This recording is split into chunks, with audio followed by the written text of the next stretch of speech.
Nuestro invitado de hoy lleva años enfocado en mejorar la calidad de vida de las personas. Lo hace a través del ejercicio físico, de la nutrición y de un estilo de vida saludable. Es entrenador de alto rendimiento y no se cansa de repetir la importancia que tiene ejercitar la fuerza para prolongar la calidad del deporte. Su curiosidad le ha llevado a la universidad, al máster, al doctorado y al emprendimiento. Es atleta, entrenador, empresario y hoy tenemos la suerte de tenerle con nosotros. Álvaro Barroso, bienvenido a News to You. Muchísimas gracias. Lo vamos a hacer informal, que nos conocemos desde hace tiempo.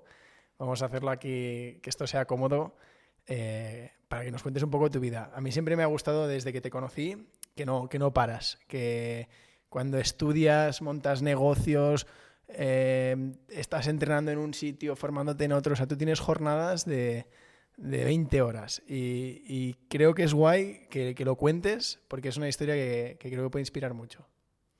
Al final, cuando te apasiona o lo que haces es lo que más te gusta, creo que las jornadas, lo que has dicho, no hay jornada directamente. O sea, desde que te levantas hasta que te acuestas, es una relación con el mundo del deporte y una implicación que, bueno, ya nos conocemos y desde hace muchísimos años, desde que empecé hasta hoy, que salgo de aquí y me quedan todavía 2 entrenamientos, pues es que lo vives y no hay jornada.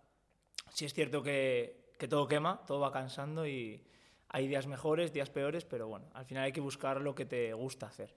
O sea, yo cuando te conocí ya estabas envenenado, ya estabas liado con el fitness, tú personalmente entrenabas muchísimo con disciplina, ¿no? Con objetivos, pero ya empezabas a ayudar a gente, ya te interesaba mucho pues, documentarte, nutrición, métodos de entrenamiento. ¿Cuándo te empieza a picar el gusanillo y dices, ostras, pues yo aquí me veo a largo plazo?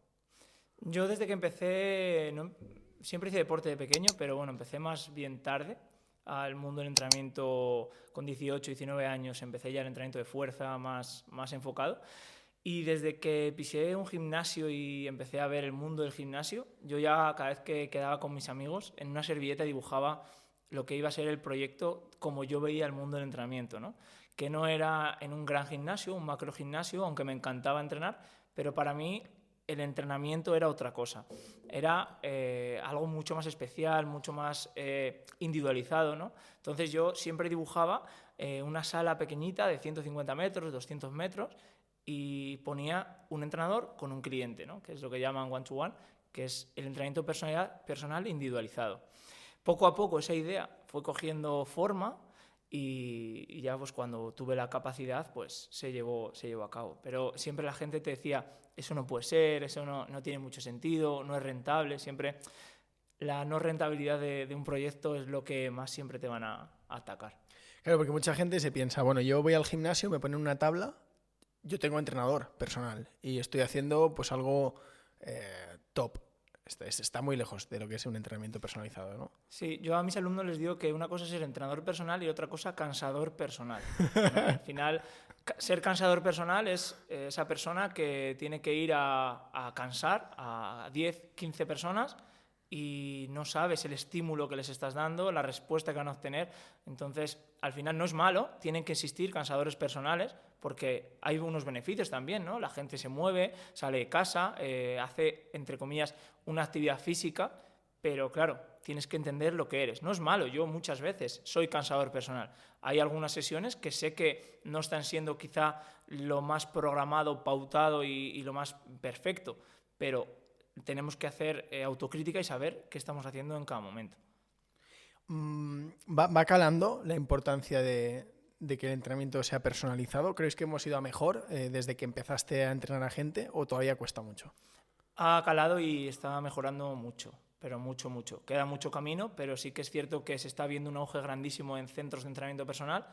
La gente demanda cada vez más ese entrenamiento más personalizado, más individualizado y no un macrogimnasio, que al final no tienen que desaparecer, tienen que seguir porque hay cabida en ello, ¿no? Yo puedo entrenar a un cliente, enseñarle, educarle durante X meses y luego le puedo decir que ya puede ir en solitario a un gimnasio. Quizá no llegue al estímulo que te puede llevar un entrenador personal, pero sí que puedes entrenar tú solo con unas pautas de un profesional del ejercicio físico.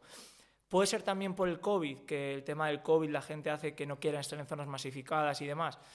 Bueno, pues eso no lo sabemos, ¿no? Se puede intuir que sí, que también hay gente que entra en centros de entrenamiento personal porque estás más aislado, con menos personas. pero lo que está claro es que ha habido un aumento y un auge tremendo.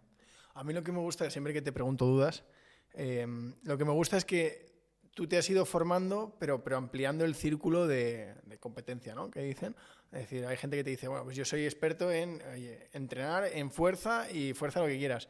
Pero luego preguntas dudas de nutrición o vas un poco más allá y no te sirve. En tu caso, sí que has creado varios bloques, ¿no? Una cosa es el entrenamiento, que como contaremos luego, pues a gente que has entrenado de alto rendimiento, pero luego a nivel de nutrición das también ese apoyo. O sea, sí que es verdad que haces como un poco el círculo de lo que podría necesitar una persona para empezar y para tener un nivel de forma física importante, ¿no? Sí, al final, bueno, el mundo del entrenamiento, si empiezas a abrir el abanico, te vas a ir a mucho. Y siempre toca con la nutrición, la fisioterapia y al final con la medicina, incluso psicología. Pero bueno, un entrenador al final se tiene que especializar o ser específico en algún campo. A mí es verdad que me gustaba mucho el rendimiento, luego me fui más a tema patológico y al final yo defino mi forma de entrenar es mejorar la calidad de vida mediante el movimiento. Me gusta el tema de la nutrición a nivel personal y estoy estudiando por ello nutrición porque creo que es un campo que me gusta mucho y que también puedo aportar bastante. Pero es verdad que cuando abres tanto el abanico, como es mi caso, yo me he dado cuenta que no me hago tan experto en un determinado sector. Por ejemplo, si tú imagínate que eres preparador físico de pádel a nivel competición y te quieres ir con competidores de alto rendimiento, tienes que cerrar un poco tu abanico en esa especialidad, ¿no? No puedes querer entrenar a una persona con esclerosis múltiple, al mejor jugador de pádel, a luego llevar la nutrición de... Es muy, muy complicado, ¿no? Porque al final tienes que ser muy especialista en una rama. Entonces, al final tienes que saber dónde das más y dónde das menos.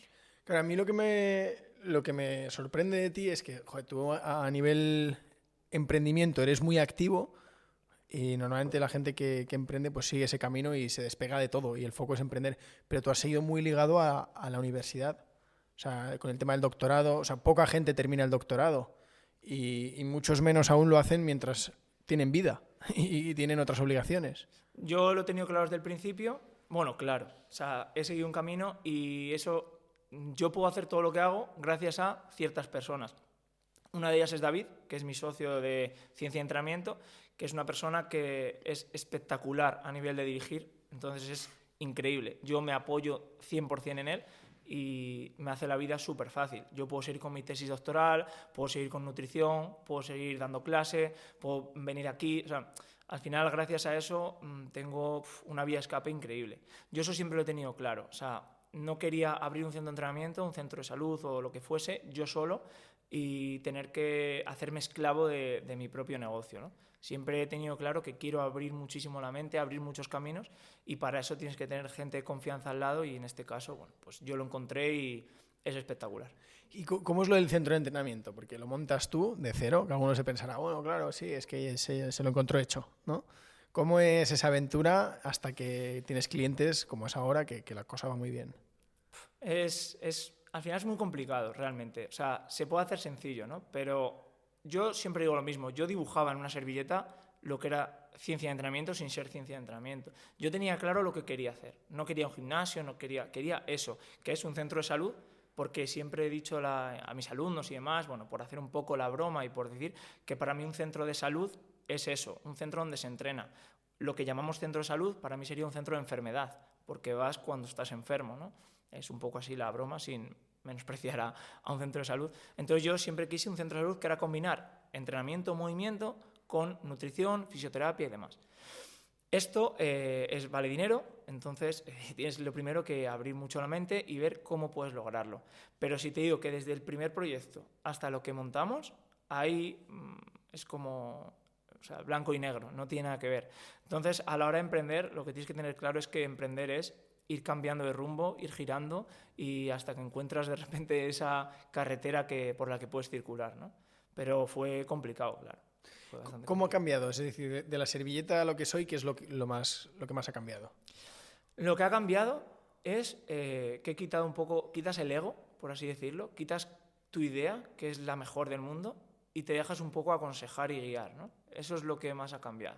O sea, dejarte guiar por muchas personas que controlan el sector, que saben de esto, o gente que quiere complementar tu idea. yo creo que ahí es cuando más empezó a coger forma. ¿Qué hacéis? Para que alguien se haga una idea, cuando entras en el centro, ¿qué te encuentras? ¿Cómo se dividen los espacios? ¿A qué dedicáis el proceso? Al final, para entrenar, ¿no? Lo primero que necesitas es una zona diáfana con mucho material o X material para entrenar, y eso es lo que es ciencia de entrenamiento. Es una sala de 150 metros aproximadamente diáfana, pero antes de entrar, bueno, pues tienes una oficina donde se da servicio de nutrición y demás, tienes vestuarios y demás, todo lo típico para hacer cualquier actividad deportiva, y luego tienes una sala en la que tenemos pues tanto material de entrenamiento de fuerza, tenemos todo tipo de material, y el 80% de la sala es césped, para que la gente pueda estar tumbada, vamos a hacer ejercicios de movilidad en suelo y demás. Al final tú cuando llegas, te apuntas al centro, lo primero tienes que tener una primera cita para ver tu situación, de dónde partes y hacia dónde vas. Si te cuadra todo, se hace una valoración inicial, tanto funcional como test de movimiento, para ver cómo estás, y ahí empezamos a programar. Dependiendo del individuo, se programan X días de entrenamiento, X horas de entrenamiento, y poco a poco se va testeando y vemos si vamos consiguiendo los resultados que buscábamos. ¿Qué busca la gente? Es decir, esto no es para alguien que quiera hacer una maratón bajando de 3 horas o bajando de 2 horas y media. O sea, no tiene que ser necesariamente gente con retos. Puede ser gente que quiere tener una vida normal, pero sentirse mejor. Te puedes encontrar desde una persona que le da un ictus y va a recuperarse, hasta una persona que tiene 25 años y está cansada de ir a un centro deportivo al uso y pagar X dinero y que no le hagan caso. Y no es criticar al centro deportivo, sino que es la realidad. O sea, tú no puedes hacer caso a 1.000 clientes que te están pagando una cuota de 30, 40 euros individualmente. Es imposible, o sea, no sería rentable. Entonces hay gente que se cansa de eso y van a un centro más individualizado, porque al final van a conseguir seguramente mucho más rápido los objetivos. Tienes de todo tipo de personas, pero no existe ninguna persona que no deba entrenar. Entonces, entrenar es eso. Eso sería la respuesta más grande. O sea, todo el mundo debería entrenar con una persona que sepa entrenamiento. Nadie que no sepa nadar se tira a una charca o a una piscina a nadar. Claro. Siempre vas con un monitor de natación para que te enseñe. Pues el mundo del entrenamiento, antes de apuntarte a un centro deportivo, tienes que contratar un entrenador. Claro, hay veces que dices, pues llegas tarde, que no, esa es una excusa que se pone mucha gente, de, ya tengo 40 años, tengo 45 años, y suena lo típico, de si no lo he hecho ya, no lo voy a hacer ahora. ¿De verdad hay edad? Es decir, ¿esto es una excusa barata? ¿O sí que notas que a partir de cierta edad va a ser muy difícil ponerse al día o recuperar o volver a tener un estado de vida saludable a través del deporte? Yo creo que es duro, pero para que la gente lo entienda, y yo a veces a los clientes se lo digo, cada día que pasa que no entrenas, o sea, cada día que pasa estás más cerca de morir, ¿no? Es así. Eso es la realidad, 100%. Y cada día que pasa, realmente pierdes calidad de movimiento, pierdes rango de movimiento en las articulaciones, pierdes fuerza, pierdes masa muscular, ¿no? El hecho de la vida hace eso. Si estamos parados y no entrenamos, ese deterioro va a ser muchísimo más progresivo, mucho más rápido. Entonces, ¿cuándo es tarde? Una persona con 60 años que nunca haya entrenado y pueda levantarse de la silla él solo, si empieza a entrenar, tardará más en no poder levantarse. Entonces, nunca es tarde. Lo que estamos haciendo es frenar esa pérdida y esa degeneración que la propia vida te la va a dar. Una persona que entrene de siempre probablemente note muchísimo menos lo que dicen hacerse viejo, ¿no? ¿Y cuánto importa la genética? Porque todos tenemos algún ejemplo en mente de alguien que no se ha cuidado nada y llega a los 70, 80 sorprendentemente bien, o al revés, dos personas que han tenido una vida parecida, pues uno envejece mucho mejor que el otro. Esto, no sé, ¿qué? Importa, por supuesto. La genética, al final, hay muchísimos factores, influyen tanto biomecánicos, sociales, contextuales, problemas de todo tipo, ¿no? Incluso a nivel de todo, psicológico y demás, pero por supuesto la genética es importante, pero mucha gente se excusa en la genética. Yo creo que es un factor que si lo quitas, o sea, tú lo quitas de tu vida, por mucho que te digan, imagínate que tú naces y te dicen tienes hiper o hipotiroidismo o lo que sea, cualquier patología, vale, aíslala, entrena, come bien y a ver qué resultado obtienes, ¿no? O sea, el factor genético va a estar ahí, ¿no? Pero no teníamos que darle tanta importancia.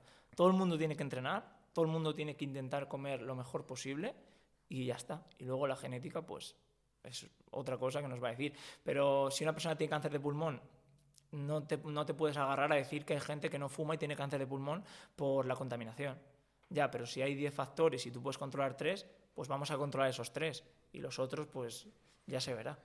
Claro, a mí una de las cosas que me gustaba mucho cuando me contabas entrenamientos o me enseñabas a la gente a la que preparabas, me encantaba el alto rendimiento. Cuando tú has entrenado a triatletas, has entrenado a gente de bici, pero a nivel muy exigente, gente de fútbol, o sea, has cogido a gente de todo tipo, de diferentes deportes.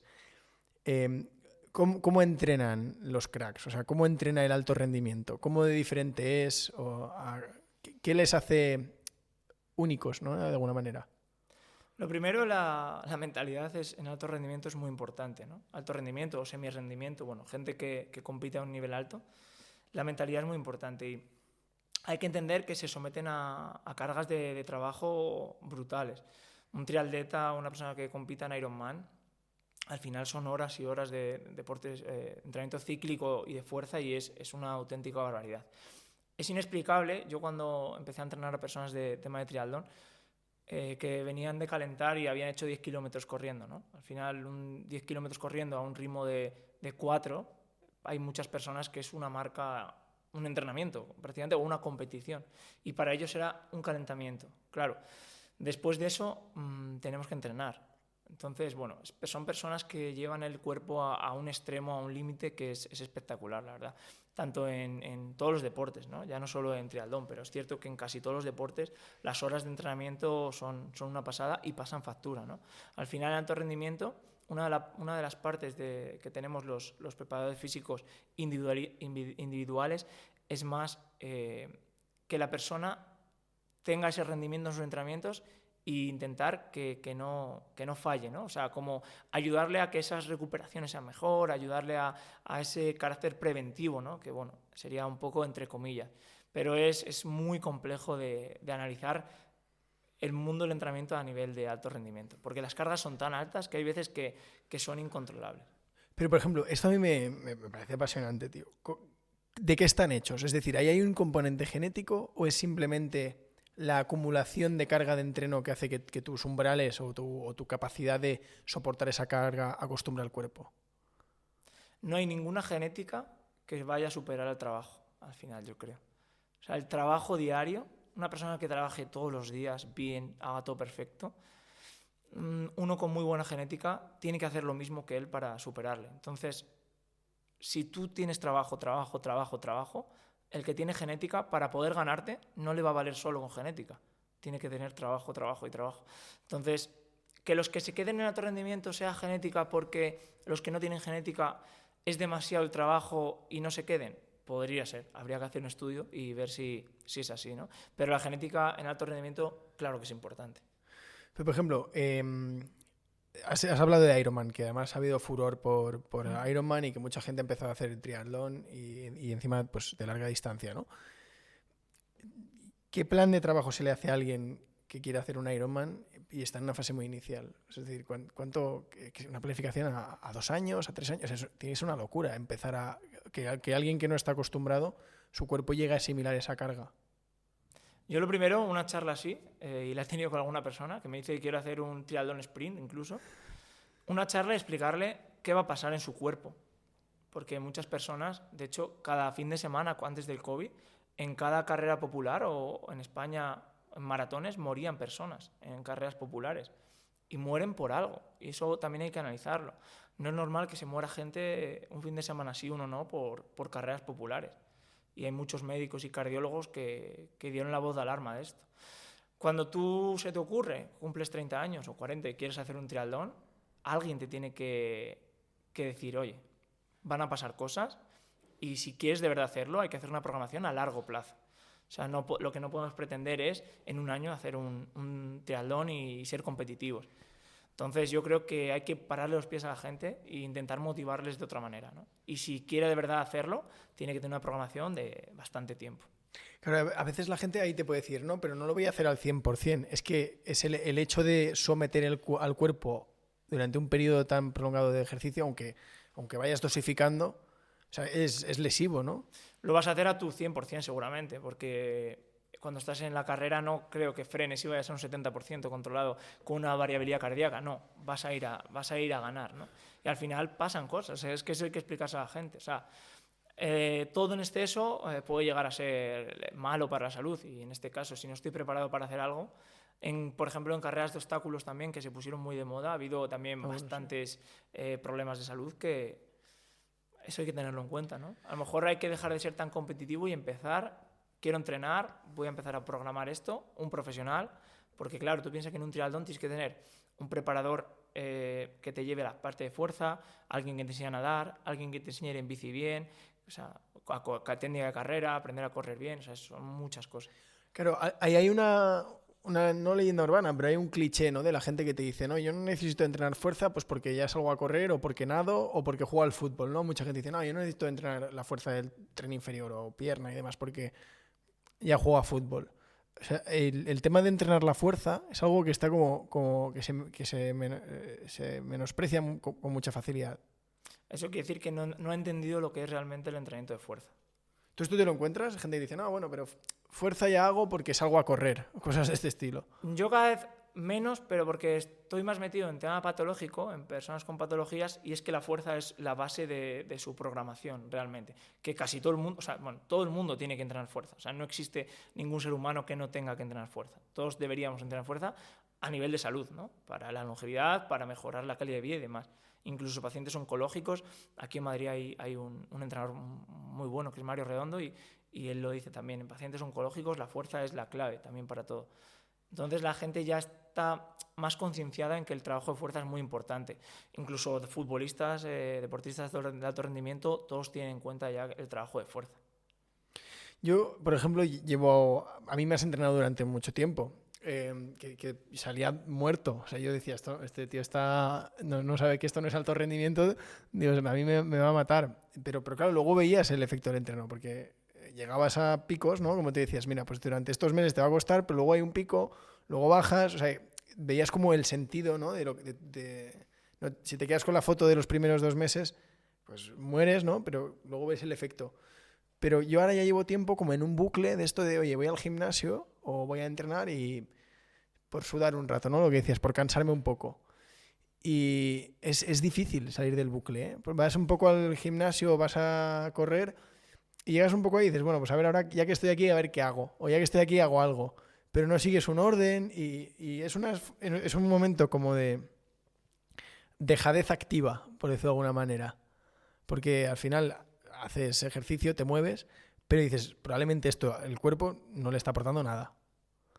Al final, yo lo hablo también con compañeros de profesión, y aparte de saber sobre mecánica, fisiología, anatomía y demás, un entrenador, el arte de entrenar, que es lo que has dicho, de tener una programación, unos bloques, una estructura para llegar a un fin, para ir mejorando, tener una variabilidad, pero hay un factor súper importante emocional, que es por lo que el entrenador personal es muy importante y nunca nos va a absorber el metaverso, por ejemplo, ¿no? Ahora que está tan de moda. Sí. Y es que ese contacto con tu entrenador, ¿no? Yo qué sé, entrenas a una persona aquí en Madrid, a un empresario que trabaja de 7 de la mañana a 8 de la tarde y a las 9 va contigo a entrenar, 2, 3 días a la semana. Él no puede pensar en el entrenamiento. Él lo que tiene que hacer es ejecutar unos patrones que tú le tienes que tener preparados para que los haga y sea bueno para mejorar su calidad de vida, buscar su objetivo y demás. También eso es parte del trabajo, ¿no? A mí muchos clientes me dicen, Álvaro, yo es que si tú no vinieses, no entrenaría. Claro, sí, Entonces total. Ese factor emocional es muy importante también del entrenador. Por eso es tan importante el entrenador personal. En tu caso, yo a ti te diría, tienes que invertir en un entrenador personal. Y es una inversión que a veces se ve costosa al principio, pero a la larga te das cuenta de que tienes esos 2, 3 días a la semana de entrenamiento con tu entrenador y es que consigues unos objetivos que no conseguirías tú solo. Y es que es la realidad. Por mucho que te guste entrenar, por mucho que sepas. Yo tengo clientes que ya saben entrenar y yo le digo, ya puedes entrenar. Mira, esta es tu rutina, vete al gimnasio y la haces. Que si el lunes estaba cansado, el viernes llovía, claro, el martes no he podido ir, no llegan al estímulo que tendrían que llegar. Entonces, es muy necesario tener a ese profesional a tu lado, ¿no? Claro, no, esto pasa mucho. La verdad es que nos duele, lo del tema de gastar es muy emocional, es como muy subjetivo, ¿no? Porque hay gastos más altos que no nos duelen tanto. ¿no? Dices, pagar a un entrenador personal es caro. Bueno, depende con qué lo compares, porque al final seguro que en ocio a lo largo del mes gastas mucho más y no te duele. Es un tema también de mentalizarse, ¿no?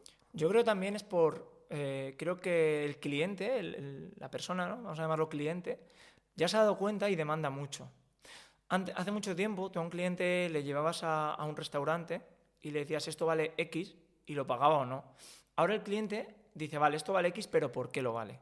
¿No? Como que ahora queremos saber por qué lo vale. Si nos cobran 5 euros por un café en un sitio muy alto y hay unas vistas espectaculares, entiendes que lo vale, ¿no? Pero si hay un sitio que te vale el café 5 euros y no entiendes por qué, dejas de ir. Entonces yo creo que una de las cosas de que las personas por las que yo hablo día a día no contratan entrenador personal es porque ya han descubierto que existen los cansadores personales de los que hemos hablado antes.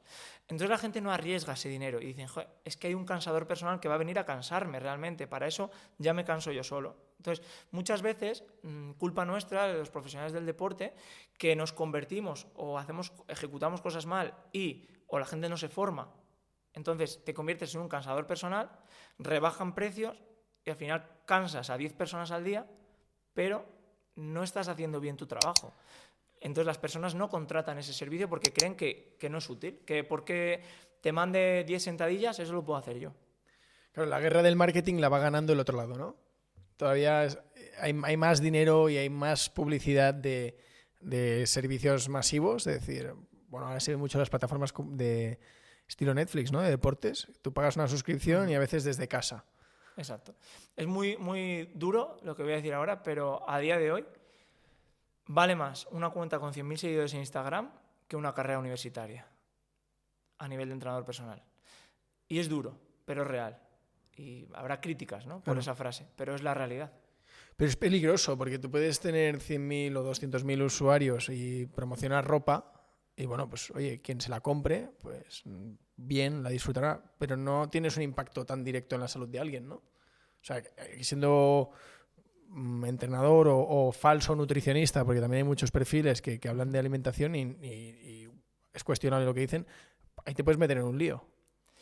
Depende de cómo lo hagas y cómo lo ejecutes, sí, puede haber un vacío legal, quizá, pero quitando de intrusismo ¿no? A mí no me gusta mucho el tema de quién lo hace bien, quién lo hace mal, me gusta más ver la realidad, ¿no? Y la realidad es que una persona con un impacto en Instagram, cuidando muy bien las redes sociales, va a tener acceso a más clientes que una persona con muchos títulos, que sepa mucho y demás. Entonces, eso a día de hoy, ¿qué está haciendo? Que muchas personas del sector que han estudiado mucho, que son incluso docentes universitarios, están creando redes sociales muy potentes porque no se ven que tienen que hacerlo.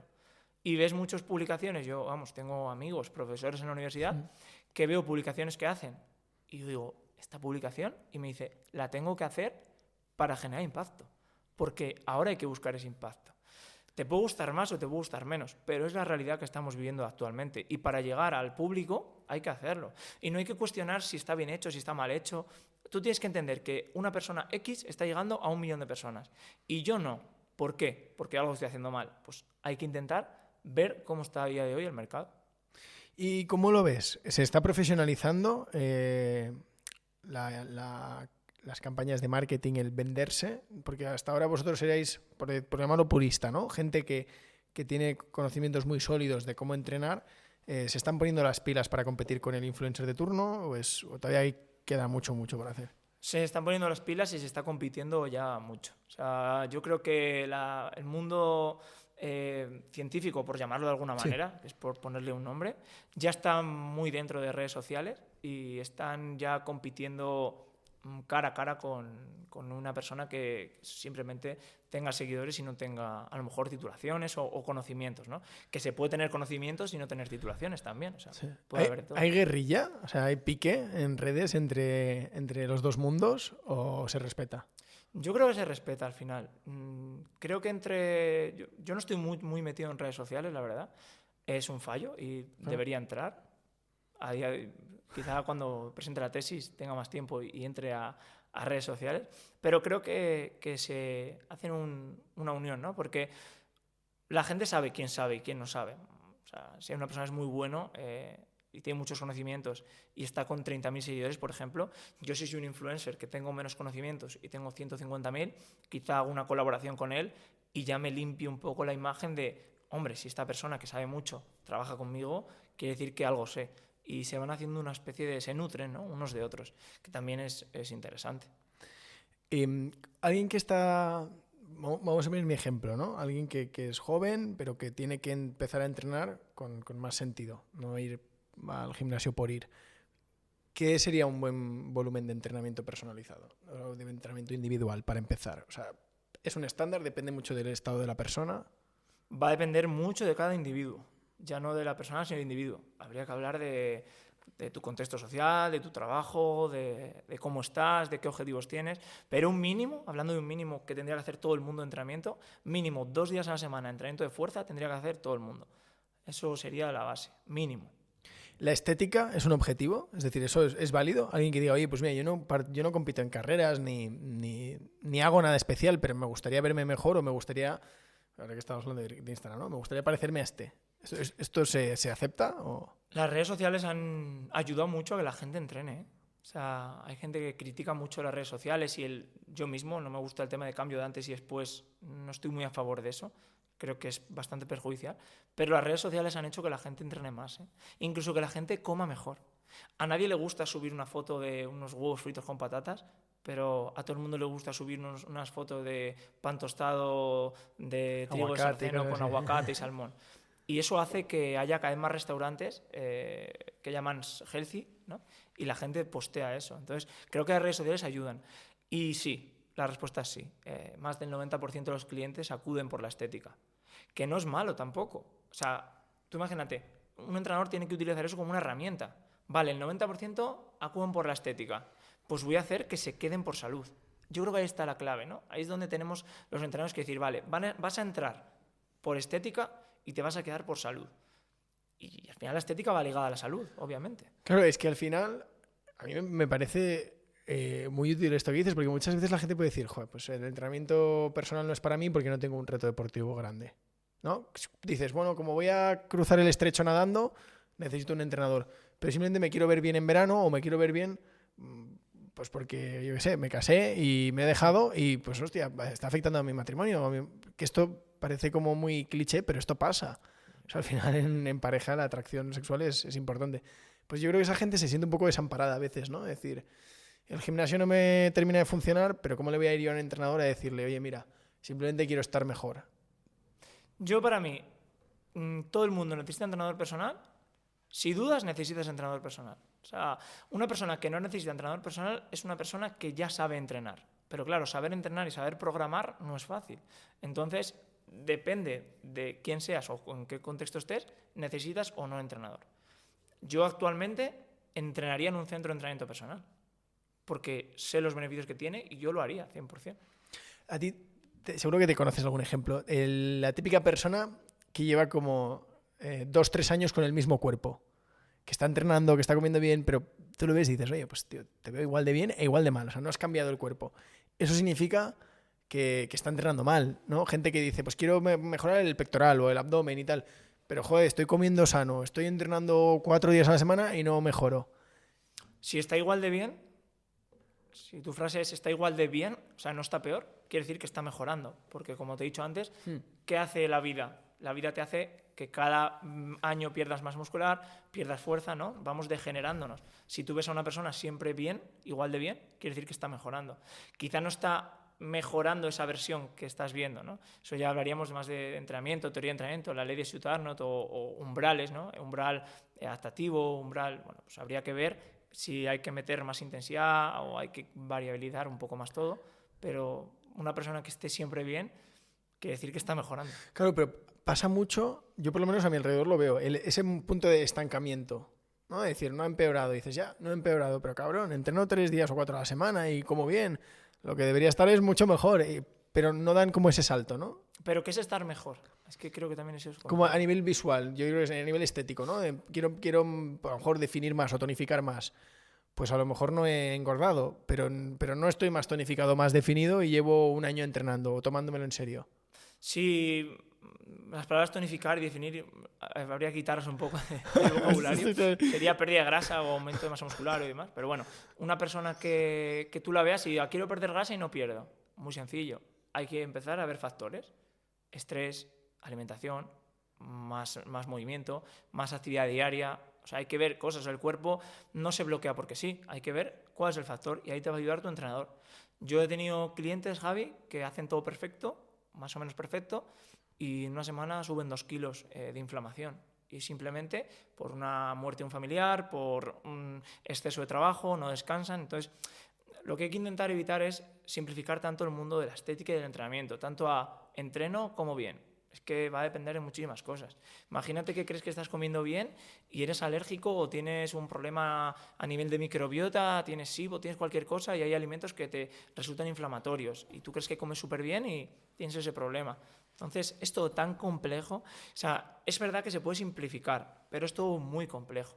Por eso hay que dedicarle tantas horas de estudio a este sector y es lo que yo demando también, ¿no? Y cada vez que tengo un micro delante me gusta intentar hablar de eso, que la gente tiene que formarse muchísimo y seguir formándose día a día. Pues que es un arte esto, ¿eh? Claro, aquí decías, uno no tiene en cuenta los factores, ya has dicho, del estrés, la calidad del sueño, cosas de este estilo.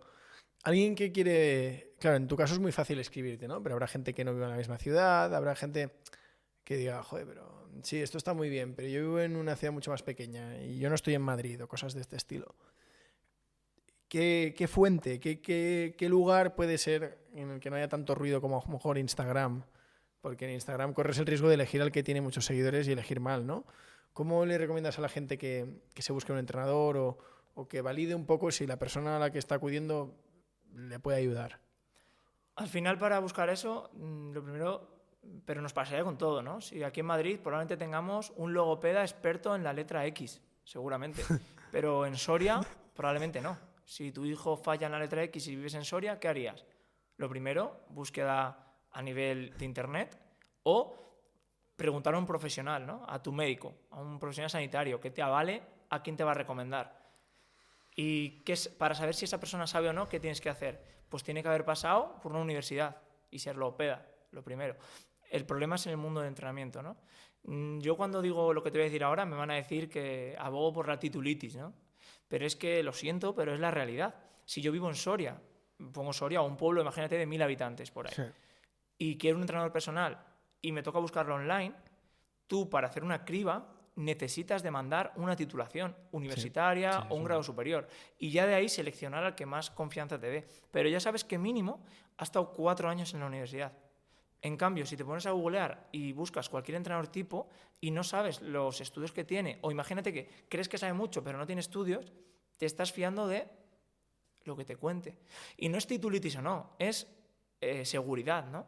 Si a ti te va a operar un cirujano y te dice, este es muy bueno, pero no tiene la carrera, y este tiene la carrera, pero es malo, yo elijo al de la carrera, pero porque ya sé que ha pasado unos estándares, 100%.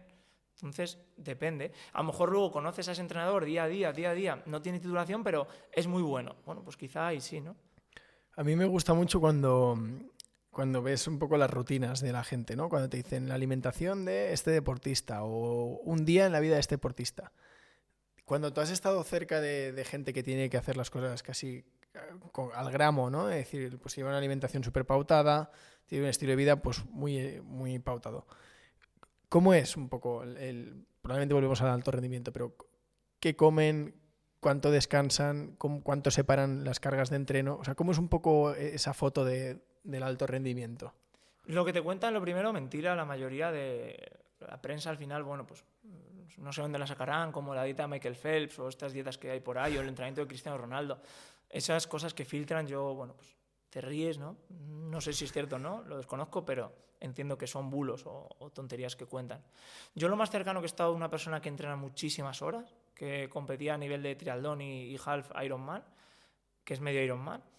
Yo vi la alimentación, yo le ayudaba también, le asesoraba y demás, y la verdad es que es muy simple, bastante simple.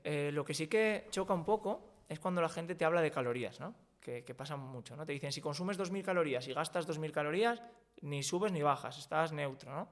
Yo me río mucho con el tema de conteo de calorías. No digo que no sea útil, pero yo siempre pongo el ejemplo de este triatleta, ¿no?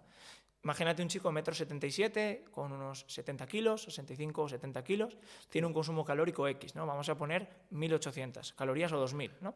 Más su entrenamiento, si sumamos que todas las mañanas hace 10 kilómetros corriendo, luego hace natación o bici, depende, y luego trabajo de fuerza por la tarde. Estamos hablando de un consumo calórico que, si lo pones por las fórmulas que tenemos a día de hoy de actividad severa y demás, te saldría un consumo calórico de a lo mejor 3.500 calorías o una barbaridad, ¿no? O 4.000 incluso.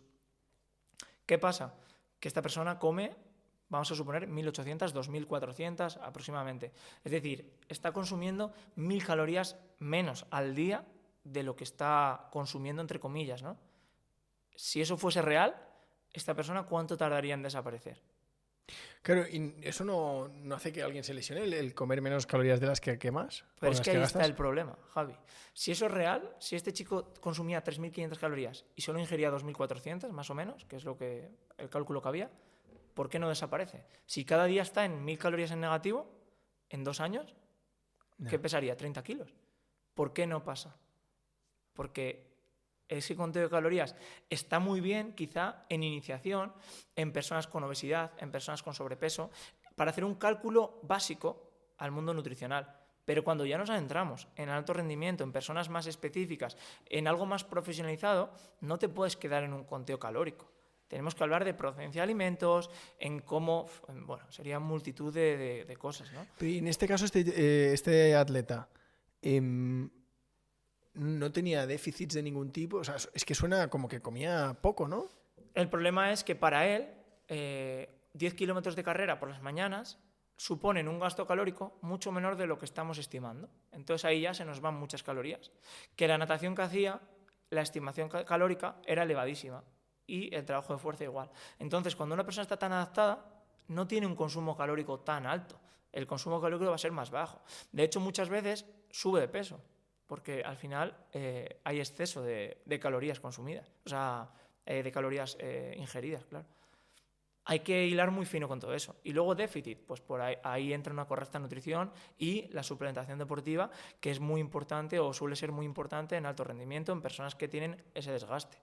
Y ahí ya entraremos en un mundo de... Bueno, pues sí, ahora me gustaría hablar ahora un poco de la suplementación, tanto deportiva como diaria, de alguien que no esté en alto rendimiento.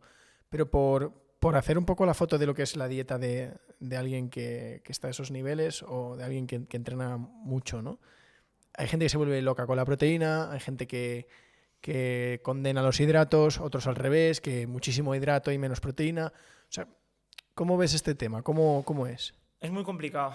O sea, es muy fácil, pero se complica mucho. Por redes sociales te vas a encontrar gente que aboga por una dieta alta en hidratos de carbono para atletas, gente que te habla de dieta baja en hidratos de carbono, incluso sin hidratos de carbono para atletas, ayuno intermitente, ayuno de 16 horas, puedes encontrarte de todo, ¿no? Siempre que una persona te diga que un atleta no necesita hidratos, te lo tiene que explicar mucho, porque al final la fuente a nivel de energía es el hidrato de carbono. Entonces, un atleta de rendimiento necesita hidratos de carbono sí o sí. Luego, que tú utilices un protocolo u otro, cada nutricionista o cada médico especialista tendrá su protocolo, ¿vale? Lo que sí que está claro, y la gente tiene que abrir un poco la mente, es que si yo en Instagram estoy a favor de la dieta keto, por ejemplo, o de X dieta, yo estoy vendiendo algo. O sea, tienes que agarrarte a algo para vender. Y es marketing. O sea, yo estoy seguro que si yo hablo con una persona que pone a los atletas de CrossFit dietas bajas en hidrato, o a un atleta de alto rendimiento una dieta baja en hidrato, y me siento en una mesa con él y hablamos de fisiología, hablamos de nutrición, hablamos de todo, vamos a hablar de lo mismo. Pero él en redes sociales tiene que vender. Entonces, para vender tienes que agarrarte a un método, y mi método es ayuno de 16 horas. Y con eso voy al fin del mundo. Entonces, yo creo que lo que tendríamos que hacer es quitar un poco esos egos, ganar seguidores con mi método, intentar hablar de ciencia. Si tú hablas de ciencia, todo el mundo hablaría el mismo idioma y no se harían tantas locuras. Pero hay preguntas muy básicas que me hacen mis alumnos. Álvaro, ¿con el ayuno adelgazas más? No. ¿El agua con limón adelgaza? No. Entonces, es más fácil quitar mitos y ya está. Claro, aquí podríamos hablar de una proporción estándar, algo recomendable de, oye, pues alguien que en su casa quiere tener una alimentación saludable, que practica un ejercicio físico pues normal, por buscar un poco el promedio, ¿no?, de la gente que nos pueda estar escuchando. A veces se hablaba 30% proteína, luego 20-30% grasa, no sé, estoy hablando un Es poco... que eso es lo muy básico y realmente no puedes hacer un estándar. O sea, puedes coger la pirámide o el plato que hacen en Harvard, pero es que luego te vas a encontrar un cliente que tiene SIBO de azufre, tiene un problema de microbiota X, que no puede consumir trigo, luego una persona que no tolera el... Es que te pueden pasar tantas cosas, hay tanta gente, hay cada contexto, cada individuo, cada característica distinta, que es que hablar de generalidades, lo que está claro es que hay que comer de una manera saludable, más equilibrada y entrenar. Esa es la base. Y ya de ahí cada uno tiene que ir con los profesionales para su propio objetivo y su propia persona. Así que es... ¿Tú comes carne habitualmente? ¿Cómo ha cambiado tu consumo de proteína animal? Esa pregunta es porque lo hemos hablado, no lo hemos hablado. No lo sé, o sea, hemos hablado de 1000 cosas, pero no sé si recientemente de este tema. Creo que cuanto más estudias, menos carne comes. Esto se lo dije yo a un doctorando hace poco, estuvimos comiendo juntos, y creo que cuanto más estudias, menos carne comes. Hay gente a favor de la carne, muchísima. Yo no estoy ni en contra ni a favor. Simplemente es cierto que creo que se consume un exceso de carne y hay que reducir un poco el consumo de carne. No quiere decir que yo diga que no hay que comer carne, Yeah. por supuesto que no. Hay que comer, vamos, yo personalmente como carne, pero sí que es cierto que creo, bajo mi punto de vista, hay un exceso de consumo de carne. Entonces, simplemente sí, he reducido el consumo de carne, pero como carne. Es que yo esto, a mí, bueno, este tema siempre lo hablamos, a mí me parece súper interesante la nutrición. Hace poco estuvo aquí Edgar Barrio Nuevo, que él es experto en ayuno, y estaba explicando el ayuno no mediático, ¿no? El ayuno casi terapéutico. Él, de hecho, trata patologías o enfermedades a través del ayuno y otras prácticas y demás. O sea, que era un acercamiento al ayuno mucho menos marketingiano, ¿no? Pero fue muy interesante lo que hablaba. Y él citaba a Walter Longo, que bueno, porque hablaba mucho de longevidad, de los beneficios del ayuno en la longevidad y tal. Y a mí me interesa mucho este tema, y leyendo el libro de Walter Longo, el de Comer para vivir 110 años o algo así, a mí ese libro me partió, porque Walter lo que dice es, recomienda una ingesta mucho más elevada de hidratos de carbono complejos y de vegetales. Sí, lo he leído. Y él decía entre 0,6 y cereales 0,7 gramos de proteína por kilo. Muy poco. Pero yo venía De en otras épocas, sí, de otras épocas de comer. ¿Sabes cuál es el problema, Javi, de esos libros? O la persona que me has dicho del tema de ayuno terapéutico. Que hablan de longevidad, ¿no? Perfecto. Y yo me sentaría en una mesa, como con mucha gente, me encantaría decirle, vale, ¿y el entrenamiento dónde está? Si en tu fórmula no hay entrenamiento, no me vale. Me da igual cómo comas. Me da igual cómo comas. ¿Entrenas? No. Me da igual cómo comas. Claro, sí, en el caso de Walter Longo lo que dice, claro, es que no entran al detalle. Fíjate, no he encontrado ese libro de que se pongan dos de acuerdo, ¿no? De que seguro que lo hay.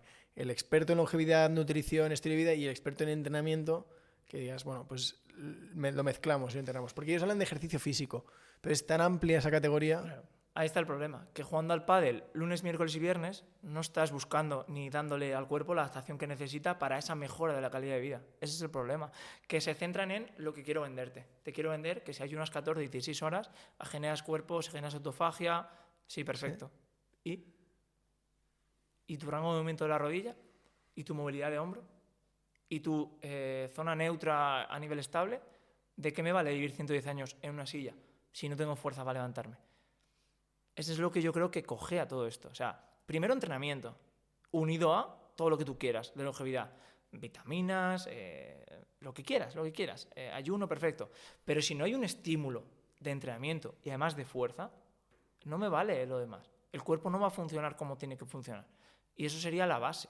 Cuando empecemos a hablar lo que tú has dicho, cuando empecemos a hablar y unamos esfuerzos, tanto nutrición como entrenamiento, y ahora me dirá a mí un psicólogo, Álvaro, ¿y la salud mental? Si no hay salud mental, ¿de qué te vale el entrenamiento? Y tienes razón. Y no es mi campo, pero es la base también. Incluso más importante, trabajar salud mental, ¿no? Si eso de ayuno y demás va a hacer que mi persona, cliente, genere un trastorno en la conducta alimentaria o un problema, no me vale esa longevidad. Porque el psicólogo te va a decir, ¿y la salud mental? Entonces es todo un cómputo tan difícil que tener un especialista de un campo y que te diga cómo ser longevo o cómo mejorar solo uno, me parece muy poco profesional realmente. o yo, ¿no? Solo entrenamiento. No, es que hay mucho más. Oye, me estoy no culpable, pero estoy diciendo, joder, llevo meses entrenando por entrenar. Que habrá alguien que esté peor que diga, pero cabrón, si entrenas 4 días. Ya, pero correr y luego mezclar grupos y poco más, máquina y poco más, tío. Bueno, ya estás haciendo pero esa sin actividad sentido, física o ese aumento del movimiento que es importante, que es lo mínimo que habría que hacer. Pero a mí me pasa, yo no noto mejora. O sea, yo También me puedo poner objetivos, aunque sean medibles solamente estéticamente, porque al final todo lo que explicas del rango de movilidad y demás, para alguien por sí solo en el gimnasio, quizá le cuesta hacer ejercicios o pruebas en los que se pueda ver el resultado, ¿no? Pero la prueba de, oye, me miro, yo me veo igual cada mañana desde hace, no sé, 2 años. Y dices, pues me gustaría mejorar y que, por ejemplo, pectoral, ¿no? Y dices, pues se pone a hacer press y se tira días entrena más el pectoral y cree que con eso llegará y muchas veces no se llega. Es que eso es tan reduccionista. Mira, somos muy jóvenes, tú eres muy joven, tú ahora mismo no notas eso, pero cuando tengas 45 años me vas a contratar, pero me vas a contratar porque te duele la espalda, porque se te carga el trapecio, porque no puedes levantar el brazo sin compensar con la lumbar. Ahí es cuando vas a decir, ostras, si hubiese entrenado desde los 20 con un profesional, ahora mismo no tendría estos problemas. Yo tengo clientes, al final trabajamos todo el día sentados, la mayoría. Tengo clientes que me dicen, Álvaro, tengo un dolor de espalda, tengo un dolor de lumbar, tengo un dolor... Y estás entrenando con ellos 4 semanas, entrenamiento de fuerza específico, con trabajo a nivel de hombro, bueno, específico, primero valoras por qué le viene el dolor de la lumbar, valoras el dolor de espalda y trabajas sobre ello, ¿no? Y te dicen, me has curado. A las 4 semanas o a las 3 semanas, me has curado. A lo que tú le tienes que decir, no te he curado. No tienes dolor por esto y por esto. Ahora bien, si vuelves a una vida sedentaria, vas a volver a tener dolor. Mucho cuidado. Y ese dolor te puede venir por X y por X y por X. Cuando tú eres sincero con las personas y dices la realidad, dicen, ostras, es que tienes razón. Es que con esto y con esto ya no me doy la espalda. Es que ahora puedo coger a mi hijo de 3 años todos los días. Es que no solo es verte con abdominales. Claro, es que decir, hay que cambiar mucho el chip, ¿no? Que la estética es muy importante y la gente te contrata por eso también, ¿no? Pero a la vez que estamos mejorando la estética, porque mejora sola, nos vamos a ir a una mejora de la salud. Y la estética no es estar súper definido, como has dicho antes, o tener muy poca grasa corporal, porque incluso es insano muchas veces llegar a eso. ¿Y a ti te pasa de clientes que te llegan y dicen, y rápido ves y dices, este ha hecho muy bien las cosas? Este viene, se ha cuidado mucho. Me toca un cliente atípico. Viene porque sabe los beneficios, sabe entrenar, pero aún así viene. Y con esta persona lo que tenemos que hacer pues, es un poco mantenerlo o incluso mejorar alguna cosa. Pero todo lo contrario, el que te viene con dolores o sin los deberes hechos. Te diría que no. Sí que es cierto, mira, hace muy poco ha entrado una chica a entrenar, muy joven, 25 años, y hablando con ella de nutrición y demás, se cuidaba muchísimo de alimentación, ya entrenaba en el gimnasio, pero ha empezado a entrenar con entrenador personal y demás, simplemente porque tiene más conciencia y estaba un poco harta de solo la estética y quiere tomar más conciencia a nivel de salud, aparte de la estética, que es muy importante, pero más también salud y ¿no? Mejorar a nivel más genérico. Y me ha parecido muy interesante. Suele ser gente que viene del mundo de la rama sanitaria. Y es muy interesante que venga gente así. Yo siempre lo digo a mis alumnos, es mi sueño, que me venga alguien y me diga, hola Álvaro, quiero que me entrenes para mejorar mi salud. Eso sería increíble. Bueno, pero lo apuntamos. Es imposible. O sea, realmente la estética es la parte más importante para captar clientes. Luego, que tú los moldees y les enseñes y entiendan por lo que tienen que entrenar, perfecto. Pero la primera cercanía con un cliente va a ser la estética, o suele serlo.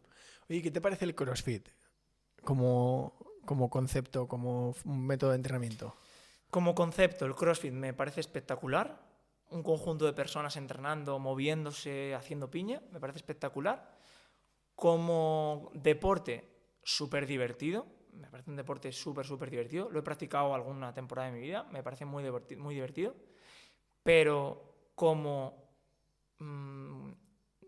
entrenamiento que necesita un individuo tipo para mejorar su calidad de vida, no lo veo.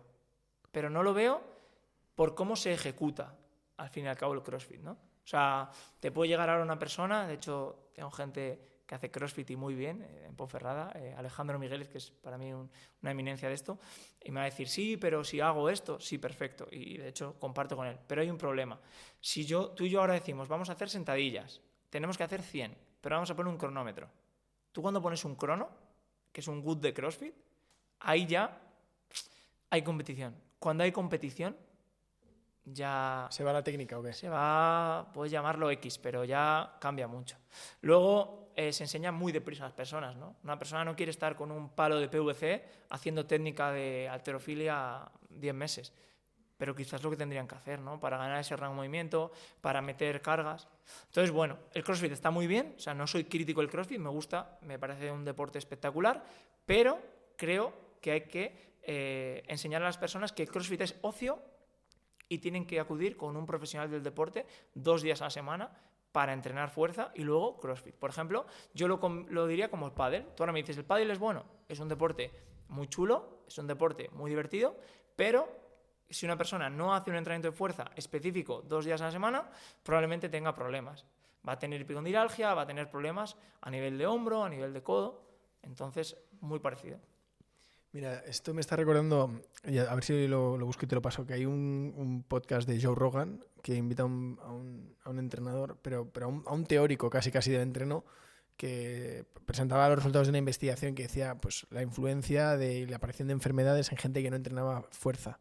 Pero específicamente fuerza, ya no gimnasio, sino que el tío trataba a pacientes con 2-3 ejercicios específicos de fuerza, que al final era como tren superior, inferior, luego core y tal, y veía como la aparición de enfermedades la retrasaba pues un 80% en los que habían entrenado fuerza, de los que no. O sea, era un tema muy interesante y se lo explicaba a Joe Rogan, que como a Joe Rogan también le mola esto del entrenamiento y siempre lleva gente de que habla de fuerza y tal, era muy interesante. Mi tesis doctoral es entrenamiento para personas con obesidad, sobrepeso y obesidad, y son 2 ejercicios de tren superior de fuerza y 2 ejercicios de tren inferior de fuerza. A un 70%, bueno, más estructurado, pero es eso, es ver los efectos que trae eso para una persona con obesidad, a nivel muchas variables. Y es brutal, ¿no? De momento están saliendo cosas bien, queda mucho por investigar y a ver qué pasa. Ya está claro, el entrenamiento de fuerza es la base de todo ya. Se está demostrando día a día, cada vez con más estudios científicos, es que es obvio, ¿no? Al final todo es fuerza. De hecho, cualquier movimiento que el hombre realiza es fuerza. Entonces, claro, porque la gente decimos fuerza y la gente puede pensar que fuerza es ponerse mucho peso. Fuerza es levantarte de una silla. Tú para levantarte de una silla ejerces fuerza, ¿no? Entreno inferior para levantarte. Entonces fuerza es todo. Me vienen muchas clientas que me dicen, me ha dicho el médico que no puedo hacer sentadillas. Y me lo dicen sentadas en la silla. Y le digo siempre, pues, ¿cómo te vas a levantar? Vas a hacer una sentadilla. Y claro, entran en ¿no? Colapsan mentalmente. Ostras, pues me ha dicho, digo ya, el médico lo que cree es que vas a levantar 100 kilos. Claro. Porque el problema también es que hay muchos cansadores personales y los médicos ven mucho cansador personal. Por eso los médicos no confían tanto en el entrenador, que eso también es un tema muy interesante. Claro, llevamos mucho rato hablando de fuerza y yo creo que hay gente que está pensando, yo sí que entreno fuerza si me pongo 30 kilos a cada lado, no tiene nada que ver. O sea, estamos confundiendo, la palabra desorienta. Fuerza es todo, realmente. O sea, cualquier movimiento que el hombre realiza es fuerza. O sea, salir a correr, al final está haciendo un trabajo de fuerza cuando salgo a correr. Lo que pasa es que hay que ver qué fuerza, qué orientación del entrenamiento de fuerza trabajas, ¿no? No es lo mismo trabajar una orientación neural a nivel sistema nervioso, una orientación a nivel, yo qué sé, muscular puramente estructural. Hay que ver, dependiendo, por ejemplo, de la patología que tengas, ¿qué trabajas? Una persona que tenga esclerosis múltiple, por ejemplo, o un Guillain-Barré o alguna patología a nivel del sistema nervioso que sea degenerativa o regenerativa, va a tener que trabajar una orientación neural de ese trabajo de fuerza, combinado obviamente con un trabajo estructural. O sea, al final el entrenador tiene que pautar una buena programación del entrenamiento acorde al individuo, pero fuerza es todo, o sea, todo es fuerza realmente. Oye, ¿has visto algún capítulo de lo de Georgina, de la serie está en Netflix? No, he visto un resumen. No veo tele y no veo nada. Es que hay varios tramos en los que sale Cristiano y explica un poco cómo... o sea, Cristiano como el meca del rendimiento deportivo. Entonces el tío explica la cantidad de tiempo que le quita, ¿no? Un poco él dice, bueno, es que yo, además lo dice, yo dedico mucho tiempo a entrenar para poder seguir rindiendo al ritmo al que estoy, pero ya no es entrenamiento físico, también es entrenamiento mental. a mí mi preparación, dice, los profesionales entrenamos mucho, yo doy un poco más, pero porque quiero alargar mi vida y me quedan todavía algunos años y tal. Joder, cuando veo esto, o sea, es el ejemplo de ética y de atleta, ¿no? Yo desconozco cómo entrena, pero sí que es cierto que si ha llegado donde ha llegado y tiene esa edad y está a ese rendimiento, quiere decir que ha hecho cosas bien, ¿no? Quizá tiene cosas que no están tan bien, a lo mejor, o hay cosas que no están perfectas, pero, a ver, puede ser un ejemplo perfectamente. ¿De rendimiento dices? O...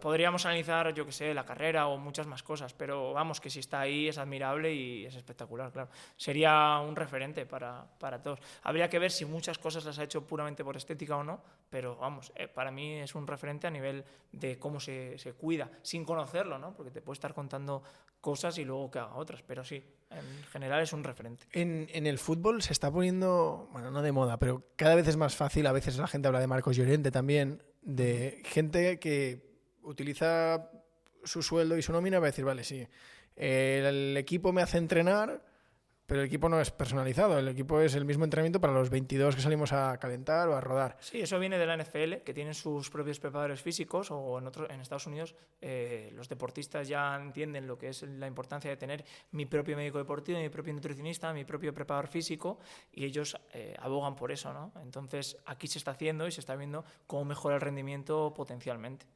Tú aquí, bueno, no sé si podemos decir marcas, pero en España ya hay ese tipo de centros casi te diría holísticos, ¿no? Que en el mismo centro me pueden llevar pues a la parte de medicina deportiva, la parte de fisioterapia, la parte de entrenamiento de fuerza. O sea, ese servicio todo en uno, ¿ya hay sitios donde ir? Sí, ya poco a poco va existiendo eso. De hecho, cada día más. ¿Hay algún sitio que puedas, si no lo podemos decir, pues porque a lo mejor son empresas que... Sí, no, te puedo decir sin problema. Hay muchísimos que trabajan muy bien, pero a nivel de rendimiento, ¿quieres decir? Sí, alguien que diga, oye, pues... Un atleta de rendimiento que puede ir a un centro y que le trabaje en genérico. Claro, o alguien que no es atleta, pero que dice, oye, quiero darle un siguiente nivel a mi vida, me quiero empezar a cuidar bien, quiero empezar a entrenar, pero oye, quiero hacerlo bien asesorado. Tienes muchos centros, te puedo decir muchos. Ciencia y entrenamiento, no. Tienes, no sé, el grupo de Qualis Motus, que es David Martínez, es una máquina, cómo trabajan. ¿Qualis? Qualis. Grupo Qualis, ¿vale? Lo ponemos. Es una máquina, cómo trabajan, no sé, te puedo decir muchos. Aquí, por ejemplo, a nivel pacientes oncológicos, está en Madrid Mario Redondo, están también Emotion aquí en Madrid, que son César y demás, y trabajan súper bien. Hay muchísima gente, muchísimos profesionales cada día más. Cada día más y cada día sale más gente preparadísima, cada día somos más y me encanta a nivel de frikis de esto y es espectacular. Y la élite de esto que te decía, ¿no? Marcos Llorente, Cristiano, ¿se sabe dónde van? ¿Es público eso más o menos? ¿La gente sabe quién les prepara o hay poca información? Sí, a ver, a nivel nutricional y demás, creo, no sé si me tiro un triple o no, pero creo que Antonio Hernández, que también fue médico mío, está llevando a algunos deportistas de alto rendimiento a nivel nutricional. Pero por redes sociales ellos lo suelen publicitar dónde entrenan, dónde no entrenan. El problema es, y esto es muy importante, Marcos Llorente, que no sé ni quién es, visualmente. O sea, sé que es un deportista de fútbol. ¿Te gusta el fútbol, no? A mí el fútbol no me gusta mucho, la verdad. Pero porque Marcos Llorente vaya a entrenar a ciencia y entrenamiento, no quiere decir que ciencia y entrenamiento sean los mejores ni muy buenos. Eso hay que tener mucho cuidado, ¿no? Porque pasa mucho, por ejemplo, en Estados Unidos también, LeBron James, donde entrena, ya parece que es el mejor entrenador del mundo. No, hay que educar a la población también a que no siempre están con los mejores. Tú imagínate, Javi, que tú en 10 años te conviertes en el nuevo Steve Jobs y porque nos conocemos, yo soy tu entrenador, porque nos conocemos al fin y al cabo. Yo me convierto en el mejor entrenador del mundo porque entreno al... No, o sea... El entrenador de Elon Musk a día de hoy no tiene que ser el mejor entrenador del mundo, simplemente tiene más contacto con él por lo que sea. Y ahí tenemos que ser los entrenadores humildes y porque uno llegue a entrenar a un alto atleta o lo que sea, no es directamente que seas el mejor del mundo ni el mejor centro. Tampoco que seas malo, por supuesto, pero que hay mucha gente muy buena. Hombre, un ejemplo de que el entrenamiento funciona es que ahora los futbolistas han alargado la edad de jubilación un montón. O sea, hablamos de Cristiano, que quizás es la excepción, pero en general vemos a personas que se pueden retirar después de los 35, ya hay bastantes.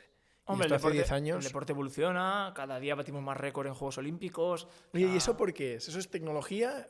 ¿O eso es...? Eso es todo, al fin y al cabo. Ahora hay variables que medimos que antes ni existían, ¿no? Ahora hay cosas, ahora está todo prácticamente sistematizado, cada día se mejora más, cada día se invierte más en investigación deportiva. Es una pasada. Pero, por ejemplo, Kipchoge es que la tecnología ha evolucionado o es que Kipchoge es 1 en 1.000.000 y tardaremos un siglo en ver otro. Yo diría 1 en 1.000.000. Pero... Es como tiene que ser eso, ¿eh? O sea, un tío que baja de 2 horas la... Es como Usain Bolt o hay estrellas, ¿no? que han combinado, yo creo que la genética con el trabajo. Entonces, cuando combinas todo eso, es espectacular. Luego, que el alto rendimiento, yo creo que los que llegan es porque tenían que llegar. ¿Sabes? Yo creo que es así. Gente que está tocada con una varita mágica y... Claro, porque luego hay... ¿Has visto Ícaro? Sí. Luego hay documentales de este estilo que te dicen, oye, pues que el doping, porque mucha gente luego te dice, sí, bueno, y que se dopan. Bueno, hay mucho dopaje, lo hemos visto en la historia del deporte, pero no es tampoco tanta garantía. ¿O cómo lo ves este tema? El doping forma parte de la vida deportiva, yo creo. Ya a nivel profesional hay cosas que nunca sabremos y el dopaje, hay deportes más y deportes menos, pero se busca, tú piensas que buscamos el máximo rendimiento siempre. Entonces, para buscar el máximo rendimiento, limas entiendo lo legal y lo alegal, pero es así. Tú quieres que los ciclistas hagan etapas de 300 kilómetros en cuesta. No te vale con una carrera de 50. Y hacen eso 7 días seguidos o 8. Entonces, bueno, pues todo va avanzando y no tengo ni idea, desconozco eso, pero viendo documentales y viendo lo que se puede comentar. Sí, y claro, es un ejemplo muy interesante, porque sí que es verdad que luego el documental a mitad de peli cambia mucho y se convierte pues, en el tema del doctor, ¿no? Que gira mucho, pero sí que es verdad que el tío dice, oye, yo me podría haber dopado, me podría haber cambiado los pulmones y me podría haber hecho una transfusión de sangre nueva y no habría También conseguido... fue un dopaje de 1 año y subió posiciones. No subió mucho, pero subió posiciones. Entonces, no sé. También te digo, la varita mágica es muy importante. O sea, tener esa genética y el trabajo duro está.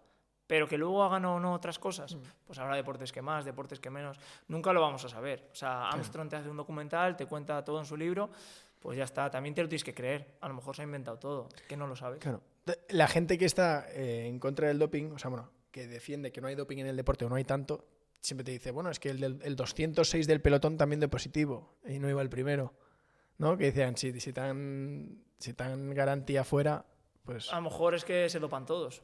O incluso ni dopándote llegas al nivel de una persona con genética y trabajo. Pero eso no quiere decir que no haya doping. Claro, esa es una línea gris, que es lo que decía, ahora que comentabas tú con lo de Ícaro, el tío dice, lo que me he dado cuenta es que cuanto más te dopas, más asimilas.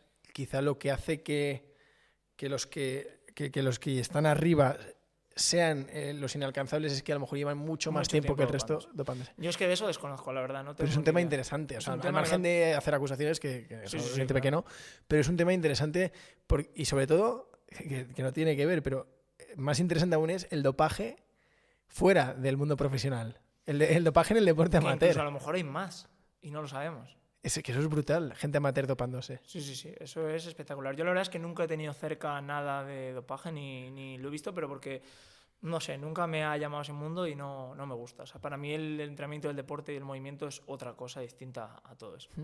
Antes hablabas de los suplementos. A mí me gustaría que habláramos un poco de suplementos, de lo que sería en el alto rendimiento, que decías que era una parte fundamental de la preparación, y luego de la gente del día a día, es decir, del que ni siquiera hace deporte. Es decir, esto te tienes que tomar cada mañana porque te va a venir bien. Eso lo primero es un médico el que tiene que decir o tiene que hacer una analítica y ver si hay déficit de algo y ahí ya pues introducir un suero con vitaminas y minerales o ver, ¿no?, a dónde estamos. Por ejemplo, se está viendo mucho déficit de vitamina D en la población y eso incluso agravaba el COVID, ¿no? Había bastantes artículos científicos de ello. Pues quizá hay que consumir vitamina D, ¿no?, la población sin entrenar. Pero bueno, eso ya lo van a decir siempre los médicos y nutricionistas y te van a decir qué carencias tenemos. Luego, a nivel de entrenamiento amateur, yo veo a gente suplementarse en los gimnasios a niveles industriales. De hecho, las marcas están aplaudiendo porque es una barbaridad. Yo veo a gente que lleva entrenando un mes y se gastan 200 euros en suplementación deportiva, que es que científicamente útil sería el 5% de lo que están tomando. Es una barbaridad. Si nos vamos al alto rendimiento, por supuesto que hay que utilizar suplementación deportiva, Pero claro, te lo tiene que seguir diciendo tu médico deportivo, tu nutricionista, incluso tu preparador en algunas ocasiones. Pero creo que se hace mucho más abuso de la suplementación deportiva en amateur, en las personas del día a día, que en alto rendimiento. ¿Qué suplementación es como lo más habitual, lo que ves en alto rendimiento, por ejemplo, ¿no? ¿Qué sería pues un poco lo básico para alguien? Claro, también depende, salidas de más de 4 horas. Es En decir, alto rendimiento abogan mucho por tener una base de vitaminas y minerales, ¿no? Entonces, eso es lo que más controlan. En contra de los amateurs, ¿no? Tú vas a un gimnasio o deportes amateur, la gente va a proteína, creatina y demás, y se olvidan quizá de esos micronutrientes que son muy importantes. Y a lo mejor habría que darle más importancia que a lo otro, pero hay muchísima suplementación que no tiene validez científica a día de hoy, o que no hay estudios, que puede que sea buenísima, pero si no hay unos estudios que avalen esa suplementación, pues es que no puedes estar tomándola sin conocimiento. Luego las dosis y cantidades, cuándo tomarlas, cuándo no. yo me acuerdo que una vez, hace años, de las primeras veces que me entrenaste, te dije, Bari, dime cuál es el mejor recuperador del mercado y un buen preentreno. Y me dijiste, pues el mejor recuperador, dormir bien y mucho. Y me dijiste, y un buen preentreno, pues que te tomes un café de buena calidad. Un café y tu canción favorita. Media hora, sí. Y dije yo, joder, me has dejado como con ganas de gastar dinero, ¿no? Es que es la realidad. La gente busca el milagro en la suplementación. Mira, yo llevo en este sector a lo mejor 10 años, dedicándome 10 años a este sector, y me siguen preguntando a día de hoy que cuándo toman la creatina, si antes o después de entrenar. Y me lo siguen preguntando. ¿Y qué que lo les puedes buscar respondes? en Google, realmente. O sea, que son preguntas que muchos profesionales ya lo están diciendo, que da igual cuando te la tomes. Encima es que es un suplemento que funciona por saturación, que da igual cuando la tomes. Venga, ¿quieres que hile más fino? Venga, pues después de entrenar, tómatela. Pero me la tomo con zumo. Hostia, son cosas que digo, es que no es lo importante. ¿Estás entrenando bien? ¿Estás durmiendo bien? ¿Estás haciendo todo bien? Ahora ya vamos al siguiente nivel. Pero son preguntas que no tienen realmente... O sea, la gente busca quizá la cosa perfecta sin tener la base perfecta, que es una buena programación y una buena alimentación. Cuando tengas eso perfecto ya vamos a pasar a lo siguiente. Bueno, eso pasa, ¿eh? La gente va a empezar a salir a correr un poquito, no sé, una vez o dos a la semana y se va al Corte Inglés y compra el Garmin que se carga con placas solares y que tiene altímetro y barómetro. Y dices, pero tío, si es que vas a dar una vuelta al retiro, ¿no? Que a lo mejor tampoco hacía Y luego un falta. entrenador personal es caro, que es lo que es muy gracioso también. Oye, yo no tomo creatina, pero el otro día leía que la creatina habían visto que tenía efectos muy beneficiosos en la memoria a corto plazo, que a nivel, no sabría decir si neuronal, pero que a nivel cognitivo, coño, no me salía, Exacto. que tenía beneficios muy claros y decían que además no solo era uno de los suplementos más baratos, sino que además era uno de los suplementos más seguros porque era de los que más se había estudiado. Es uno de los suplementos con más estudio científico, es cierto. Y un amigo mío que es médico y yo, siempre que nos preguntan por esto, siempre decimos que la creatina la tiene que tomar hasta tu madre, ¿no? Es como la frase típica. ¿En serio? O sea, Es muy recomendable. No todo el mundo la tiene que tomar. Quien quiera sí, quien no. Hay gente que es respondedora, gente que no, gente que le sienta mal. O sea, habría que entrar a cada perfil, ¿no? Pero sí es cierto que la creatina no solo es buena, o sea, solo con saber lo que es la creatina y lo que hace, ¿no? Ese efecto a nivel fosfágeno y demás. Entonces la creatina es buena, lo que has dicho, incluso por una persona que esté opositando, a nivel de estudios, de muchas horas de estudio, a nivel cognitivo es muy buena ese consumo de creatina. Saber cuánto hay que consumir y a nivel de rendimiento también mejora el rendimiento. Pero correlacionar creatina con ganar más masa muscular, eso va a depender de lo que entrenes, ¿no? Si no entrenas, o sea, no tiene Claro, sentido. a mí me llamó la atención porque yo estaba un poco sesgado aquí. Siempre pensaba, bueno, la creatina debe ser... o sea, yo la veía como suplemento de gimnasio puro y duro. No. Y pues por casualidad, llegué a esto por los aminoácidos, que ahora también te voy a preguntar. Pues decían eso, que recomendable incluso para gente que esté totalmente lejos de entrenamiento. O sea, Sí, que, sí, se está analizando ahí y es cierto pues que a tendré nivel que cognitivo tomar, es tío. positivo. Ahí tendré que tomar creatina. Lo primero, hablar con un profesional, ver... Pero aquí no sería un cuánto médico, te sí. recomiende. Con un nutricionista te puede Nutricionista. recomendar, quizá te pide una analítica, a ver cómo estás en general, a ver, bueno, pues cómo vas a responder, cómo no, y luego pues consumir la dosis que te pauten. El problema es entrar a una página web y comprar suplementos sin conocimiento y tomar cantidades sin tener ningún sentido. Es que todo tiene una pinta terrible. Cuando buscas creatina te aparecen todo como de tíos mazaos, Sí, pero bolsas fosforitas, dices, eso es hostias. marketing al final, ¿no? Cada empresa hace un marketing y es lo que... ¿Quién consumía todos esos productos? Lo consume más gente de fitness, pues hago ese marketing. Luego colágeno, ¿quién consume colágeno? Pues a lo mejor lo consume más señoras mayores. Pues hago el envase blanco con letras azules y rojas, que es más salud, ¿no? Más enfocado a la farmacia. Y encima lo vendo en farmacias, porque parece que si se vende en farmacias ya es mucho más sano que en una página web. Es marketing puro, ¿no? Te voy a preguntar de varios, ¿eh? Ahora que hablabas del colágeno, ¿qué te parece el colágeno? ¿Con el colágeno hay también un ruido? No hay tanto estudio como por ejemplo la creatina, ni mucho menos, quizá, o yo no he leído tanto quizás sobre el colágeno. Lo que está claro es que tomar colágeno solo no tiene mucho sentido. Habría que hablar ya de magnesio, habría que hablar de ácido ascórbico, que es vitamina C. O sea, hay que combinar bastantes suplementos y ver también cómo lo absorbes, si lo absorbes, si no lo absorbes. Todo tiene una analítica sanguínea, vamos a ver muchos valores.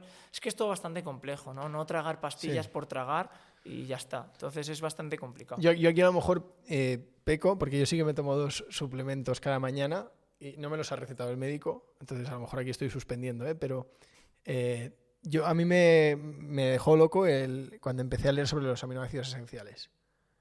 Y dije, oye, pues voy a tomar aminoácidos esenciales por las mañanas y tomo también omega 3. Aquí soy víctima del marketing. ¿Tiene sentido consumir este tipo de suplementos? ¿Cómo lo ves? Omega 3, por ejemplo, también es un suplemento que hay evidencia, porque obviamente es omega 3, al fin y al cabo, pero sí que es cierto que hay que ver qué omega 3 compras, porque puede estar oxidado, ¿no? Dependiendo de las temperaturas, dependiendo del producto, y se ve con calidad-precio, al final. Si es un omega 3 muy barato, habría que analizarlo, ¿no? Pero puede estar oxidado directamente. Y luego, tema aminoácidos, si entendemos que una proteína es una cadena lineal de aminoácidos, ya vas a entender lo que estás tomando. Estás tomando los aminoácidos esenciales que pueden servir, depende para qué los estés tomando.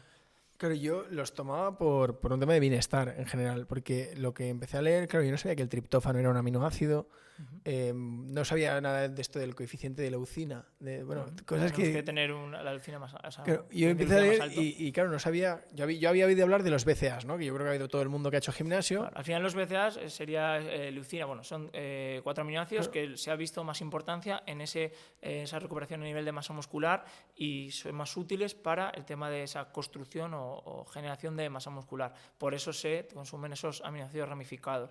Pero realmente los aminoácidos esenciales tienen importancia a nivel incluso sistema digestivo. Exacto, en muchas ocasiones. Entonces, es un buen suplemento, dependiendo, repito, con tu objetivo y la base que es si entrenas, si no entrenas.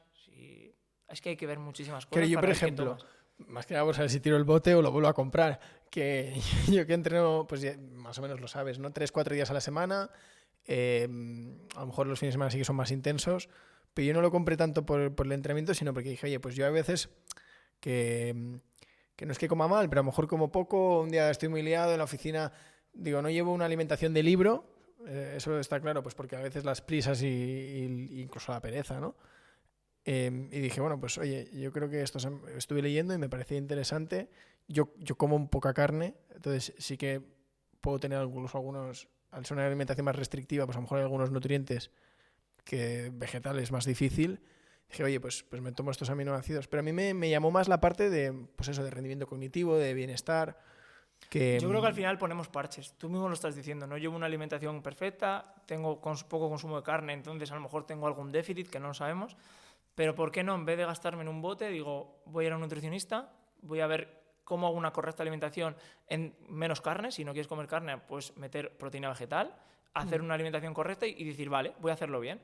No tengo déficit de tiempo, me cocino el domingo todo, me hago todo en mis tuppers y así no tengo que abusar de una suplementación que no sé si me está sirviendo, si no, me la tomo y me siento bien, pero que a lo mejor sí que es útil. Pero primero la base. La base es una nutrición correcta o más o menos correcta y un entrenamiento. Y luego ya nos pasamos al tema aminoácidos o no. A lo mejor no es necesario. ¿Y el tema aminoácidos también saldría en analítica? ¿O cómo es un poco...? Ahí va a depender del aporte proteico diario que tengas y de las fases de entrenamiento que estés teniendo. Qué bueno. Oye, tío, ¿cómo es un poco tu vida? Que tú siempre te has cuidado mucho y a nivel... No sé si ahora te pillo en una fase que estás más estresado o lo que sea, pero siempre has llevado... A mí me jodía, porque digo, tío, no falla, siempre lo has llevado todo perfecto, tomas poco alcohol o nada. O sea, cuéntalo un poco, porque yo creo que esto está muy bien. Yo siempre, cada día intento comer bien, sí que es cierto que si tienes reuniones y tienes que comer por ahí por compromiso, pues intento ir a sitios que no voy a nombrar, pero a sitios que se puede elegir una comida saludable. Y yo me despierto a las 6 de la mañana y voy con tuppers todo el día. De hecho, ahí en el coche tengo un tupper para, por si no me da tiempo antes de los entrenos y demás. Cuidarme, intento entrenar siempre. Obviamente hay épocas de mejor entrenamiento, más calidad, menos calidad de entrenamiento, dependiendo también del trabajo, que el contexto es súper importante, y aquí en Madrid más todavía, pero siempre intentando mantener ese equilibrio, ¿no? Tanto entrenamiento, nutrición y también la salud mental, que me parece una base, o sea, la base de la pirámide también, y es súper importante. No hemos hablado de la meditación, pero... Entrar dentro de la salud mental me parece súper importante. Meditar, que es muchas cosas, ¿no? La gente se cree que es meterte en un bosque y hacer... No, pues meditar es incluso estar 10 minutos tumbado en la cama con tu canción favorita y haciendo una respiración correcta y demás, pero es muy importante el tema de salud mental, entrenamiento y nutrición. Y obviamente hay épocas mejores, épocas peores, que te cuidas más, que te cuidas menos. Lo importante es saberlo, ¿no? Lo que estás haciendo. Claro, siempre pasa que con el tiempo, pasa un año, pasan 2 años, y te encuentras a un amigo que ha engordado, ha envejecido de golpe, y yo decía, puto Bari no perdona, ¿eh? El tío va, sigues con los tuppers. Es que a mí me encanta, tío, es genial. Pero es difícil, hay días muy difíciles que al final pues no, es duro, ¿no? O sea, vamos, duro. Cuando es tu forma de vida ya no es tan duro, ¿no? Pero lidias mucho con esos comentarios de por una vez no pasa nada, cosas así. Y yo al final pues como por ahí, ceno por ahí, hago de todo, pero sí que es cierto que intento llevar unas pautas, ¿no? Al final tienes que, un buen entrenador, una persona que se dedique a esto, tienes que ser también ejemplo para tus pacientes, para tus clientes, para las personas que te rodean. Y a mí ya sabes que me encanta el intentar dar voz a una alimentación equilibrada, a un movimiento. O sea, te da energía, te da vitalidad, te da ganas de vivir, emprender, ganas de soñar, como quien dice. Entonces, todo va unido, ¿no? Una persona apática, una persona que va antepulsionada, encorvada, va triste a trabajar, va deprimida, se ve peor físicamente. Todo tiene que ver con la alimentación, con el entrenamiento. Si ahora salimos por la calle, solo ver caminando a la gente, yo te puedo decir quién entrena y quién se cuida de la alimentación. Y es que no fallas, porque hay gente que se encuentra cansado, no duerme bien, no descansa, dolores intestinales, va mal al baño. Todo eso tiene que ver con el mundo de la alimentación. Y luego ves a una persona que se cuida de la alimentación, que entrena, lo ves más sonriente, lo ves más... Hay días buenos, días malos, pero es tan importante la base de alimentación y entrenamiento y salud mental.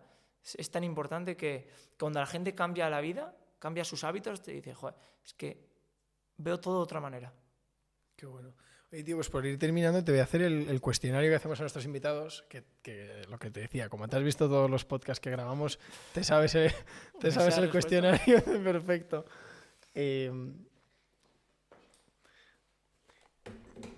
La primera pregunta es, un libro.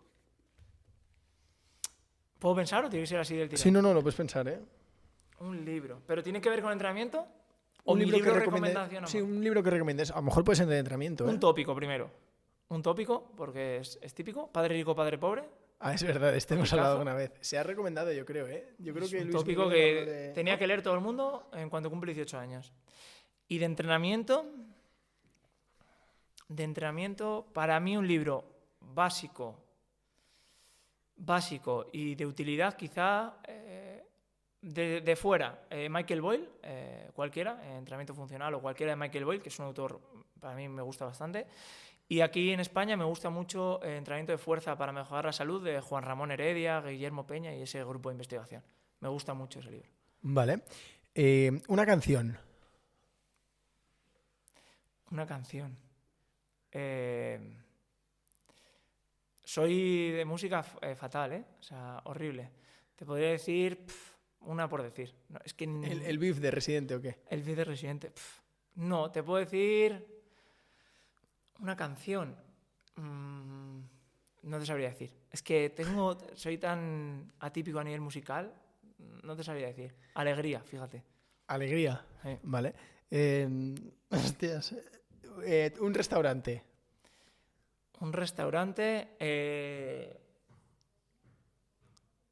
Un restaurante.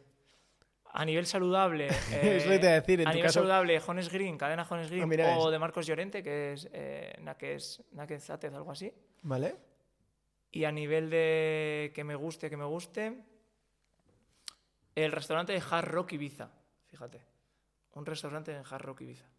Qué bueno. ¿Y en Naked has estado? Sí, ¿Qué te parece? Yo estuve hace poco. me gusta mucho. Joder, es que vivo, bueno, da igual, pero vivo delante. Me gusta mucho. Voy a menudo. El concepto me encanta. Está guay. ¿Y lo ves sano? O sea, Sí. bueno, vaya pregunta. Genéricamente sí. De lo que hay, sí. Igual que Jones Green. Te digo, ¿lo ves sano? Pff, sí. O sea, se Mejor puede- que un burger, sí. Claro. Qué pregunta, ¿eh? Bueno, ¿la app que más usas o tu app favorita? Mi app favorita. Es que soy el más raro que habéis traído, ¿eh? No te creas, ¿eh? Mi app favorita, la que más uso, Waze. De... Vale. Vale, el Sí, GPS, el ¿no? GPS de Google. Y la última es lo último que has comprado en Amazon. ¿Te vas a reír? Nunca he comprado en Amazon. ¿En serio? En serio. Hostias. Soy holder hasta la muerte. O sea, no... ¿Ni Nunca. acciones? Sí, acciones de Amazon sí. Pues mira, pues no sirve. Pero- Acciones de Amazon. Pero nunca he comprado... Lo último que has comprado de un Amazon objeto. son acciones. Sí. Oye, pues es una respuesta de capo, ¿eh? Sí que he comprado objeto, pero no... O sea, si necesito algo de Amazon, que quizá en mi vida he necesitado 3 cosas, por ahí, un compañero mío le he dicho, pídeme. No tengo ni cuenta, ¿eh? Hostia. No tengo ni cuenta. Pues mira, has superado... Ni nunca he comprado nada por internet. De ropa o cosas así, quizá una vez en mi vida. ¿En serio? En serio. Joder. Igual hay para otra entrevista.